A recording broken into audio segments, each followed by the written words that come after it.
ایک جوان تھا، مسجد میں آیا، لوگوں سے کہنے لگا روٹی کھلاؤ۔ کسی نے توجہ نہ کی۔ اس نے کہا میں رب رب بتانے والا ہوں، میری طرف دیکھو تو صحیح۔ کسی شخص نے خیال ہی نہ کیا۔ پھر اس نے کہا یار تھوڑا سوچو۔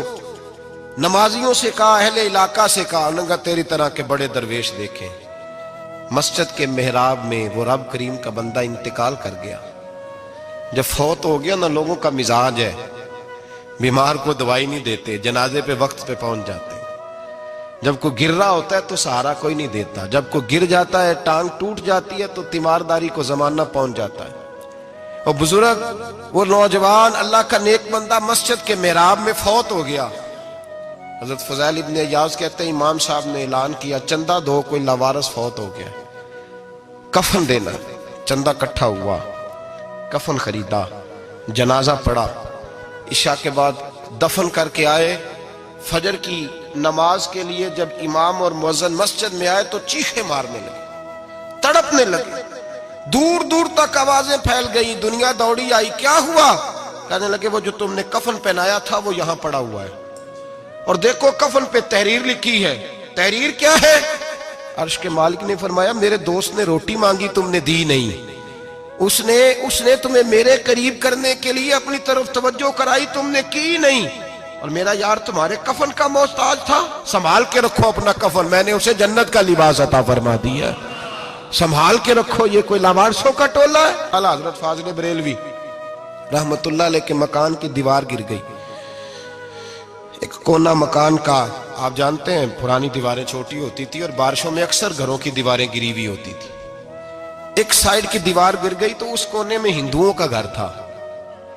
اب مستری صاحب رات کو آئے، ان سے بات ہوئی تو کہنے لگے سویرے کام شروع کروں گا۔ کہا ایک دو صاحب نے کہ ہندوؤں کا گھر ساتھ ہے اور وہ دشمن بھی بڑے زیادہ ہیں، تو رات کو ہی ہو جائے۔ کہنے لگا جی نہیں میری مجبوری ہے، مزدور کہاں سے لاؤں گا، بڑے معاملات ہیں، سویرے شروع ہوگی۔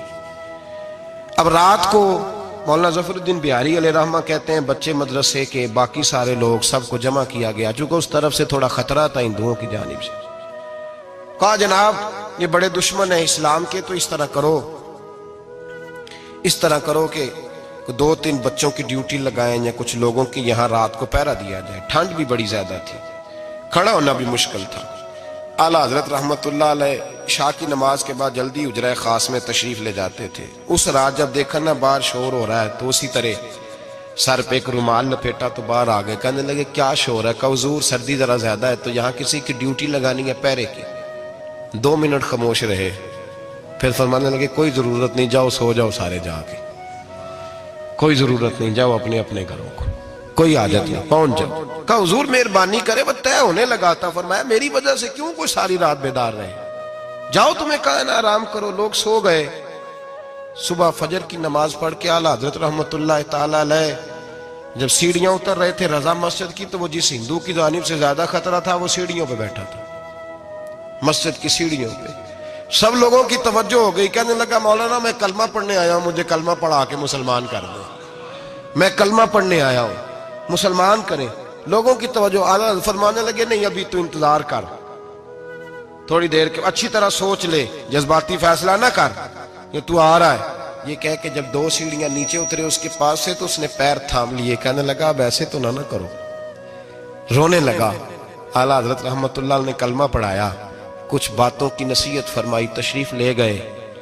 گھیرنے والے گھیر کے بیٹھ گئے، کہنے لگے ہمیں بھی بتا بدلہ کیسے ہے۔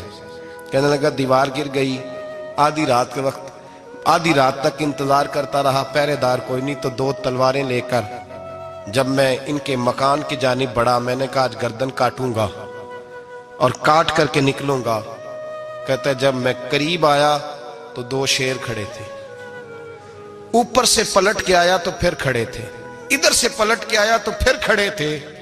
فرماتے ہیں میں 2 گھنٹے کے بعد آیا تو پھر پلٹ کے کھڑے تھے، میں پھر 1 گھنٹے کے بعد آیا، سحری کا وقت ہو گیا تو پھر پلٹ کے کھڑے تھے، اب میں ڈر کے بھاگا۔ کہتے ہیں فاضل بریلوی نے اپنی کھڑکی سے منہ باہر نکالا، کہنے لگے اور کتنا تجربہ کرے گا، مجھے تو لاوارث سمجھتا ہے، لاوارث ہوں میں، اور کتنا تجربہ کرے گا، بس کر مان جا۔ میں نے کہا حضور یہ کون ہے، مجھے بتائیے تو صحیح یہ کون ہے۔